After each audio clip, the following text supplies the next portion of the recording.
जय माताजी, जय श्री कृष्ण। आज આપણે બનાવીશું બિલકુલ ચણાની દાળના ઉપયોગ વગર એકદમ ગોટા, પણ ગોટા એટલે એવા ગોટા કે ખાવામાં તો તમને એટલા ટેસ્ટી લાગે। તો આજે આપણે બનાવીશું 1 કપ કાચા ચોખામાંથી આપણે જો બાળકોને ભૂખ લાગી હોય તો બાળકોને તમે આ રીતે 5 કે 10 મિનિટની અંદર બનાવી શકો। પણ ચોખા અહીંયા મેં ખીચડી બનાવતી હતી તો આટલા ચોખા વધી ગયા હતા તો મેં મૂકી દીધા હતા। તો ચોખા અહીંયા 2 કલાકમાં 3 કલાક પલળી ગયા છે। તો ચોખા આપણે આ રીતે પલાળી દેવાને। જો તમારે બનાવવું હોય તો તમે 1-2 કલાક માટે પલાળી શકો છો। તો અહીંયા ચોખા સારી રીતે પલળી ગયા છે અને એની અંદર હવે આપણે મેં 2 મરચાં લઈ લીધા, પણ મોડા મરચાં છે, બહુ તીખાઈ નથી। અને સાથે અહીંયા આપણે મેં 5-6 કળી લસણની લીધી છે અને 1 નંગ નાની ડુંગળી લીધી છે। ડુંગળી બતાવું ને તમને તો જોઈ શકો। અહીંયા આપણે 1 કપ જ ચોખા લીધા રાખ્યા છે અને ચોખા આપણે જ્યારે ખીચડી બનાવતા હોય ને તો તમે ખીચડી પણ તમે આ રીતે પલાળીને મૂકી શકો છો, દાળ ચોખાવાળી।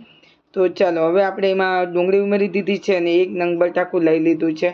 બટાકાને પણ આપણે ઝીણું એવું સમારી લેવાનું છે। તમારે જો એને ખમણવું હોય તો તમે ખમણી પણ શકો છો, પણ મિક્સરની અંદર એકદમ જ એ ચોખાની સાથે પીસાઈ જશે। તો ચાલો હવે આપણે બટાકું પણ અંદર ઉમેરી દીધું છે અને ત્યારબાદ આપણે હવે એને એમાં થોડું પાણી ઉમેરીશું અને પાણી તમારે થોડું જ ઉમેરવું, નકર એકદમ ચોખાનું શું છે કે એકદમ ખીરું બની જશે। તો ચાલો હવે અહીંયા આપણે એકદમ થોડું ઘટ એવું આપણે પીસી લીધું, પણ જો આ રીતે થોડું તમને આનાથી પણ એકદમ પાતળું લાગે ને તો એની અંદર તમે બીજા લોટ ઉમેરી શકો છો।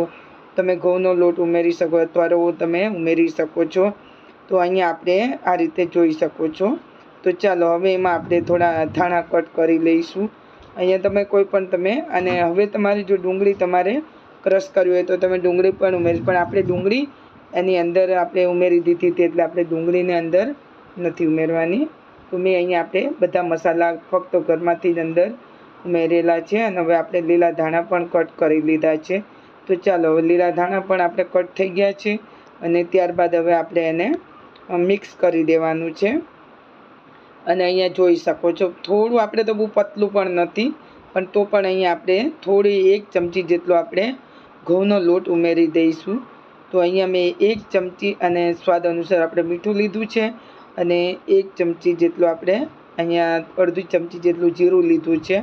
જીરું પણ એટલું ટેસ્ટ લાગે છે। અહીંયા મેં 1 ચમચી 1 કે 2 નાની ચમચી ઘઉંનો લોટ લીધો છે। જો તમારે કોઈ પણ તમે રવો ઉમેરવો હોય તો તમે રવો પણ લઈ શકો છો। તો ચાલો હવે આપણે આ રીતે બધું સારી રીતે મિક્સ કરી દઈશું અને હવે એને આપણે ચમચી બાજુ પર મૂકી અને એને એકદમ હાથેથી આપણે એને ફેંટી લેવાનું છે। તો અહીંયા હવે આપણે તેલ ગરમ કરવા પણ મૂકી દઈશું। પછી આપણે અને ફરી મેં અહીંયા થોડી લોટ લીધો છે અને હિંગ લીધી છે। હિંગ પણ ખૂબ ટેસ્ટ આવે છે। તો ચાલો હવે અહીંયા આપણે એને હાથથી બરાબર ફેંટી લઈશું, એકદમ સ્મૂથ બેટર સરસ ફ્લફી એવું થઈ જશે। તો અહીંયા એકદમ ફ્લફી થઈ ગયું છે। કઢાઈ લઈ લીધી છે અને સાથે હવે આપણે તેલ ગરમ કરવા મૂકી દઈશું। તો મેં અહીંયા ગેસ પર કઢાઈ મૂકી દીધી છે, તેલ પણ ગરમ થઈ ગયું છે અને થોડું થોડું આપણે હાથમાં આ રીતે લેતા જઈશું અને એના ગોટા બનાવી લઈશું। તો આ રીતે તો છે ને એકદમ આસાન રીતે અને એકદમ સહેલા, કે કોઈ પણ ચણાનો લોટ કે દાળ વાપર્યા વગર આ રીતે ગોટા તૈયાર કરી શકો છો। તો આ ગોટા ખાવામાં પણ તમે જોઈ શકો છો, કોઈ પણ બિના સોડા વગર કે ઈનો વગર પણ તમે આને આ રીતે બનાવી શકો છો। આની અંદર બિલકુલ આપણે સોડા નથી ઉમેર્યા તો પણ એકદમ ફૂલીને દડા જેવા થઈ ગયા છે। તો આ રીતે ગોટા એકદમ કોઈ પણ લોટ વાપર્યા વગર કે કોઈ પણ દાળના ઉપયોગ વગર આજે આપણે બનાવ્યા છે ગોટા। તો આ ગોટાને તમે આની અંદર તમે મેથી પણ તમે ઉમેરી શકો છો। તો ચાલો હવે આને આપણે આ રીતે તમે જોઈ પણ તો પણ એકબીજાને ચોટેલા નથી। મેં અહીંયા છરી કાંટો તમે કોઈ પણ લઈને ઉલટ પુલટ કરી શકો છો। તો હવે આપણા ગોટા સરસ જેવા તળીને તૈયાર થઈ ગયા છે। તો હવે લઈ લઈશું આપણે સર્વિંગ પ્લેટમાં લઈ લઈશું અને આને તમે ચટણી સાથે ખાઈ શકો કે તમે સોસ સાથે ખાઈ શકો કે તમે દાળ હોય તો તમે દાળ સાંભાર સાથે પણ ખાઈ શકો।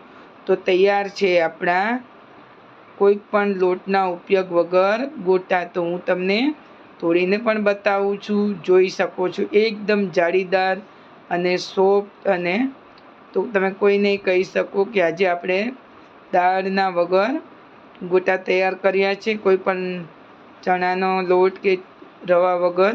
તો તૈયાર છે આપણા ગોટા. તો ફ્રેન્ડ્સ, આશા રાખું છું કે તમને આ વિડીયો ખૂબ જ પસંદ આવ્યો હશે.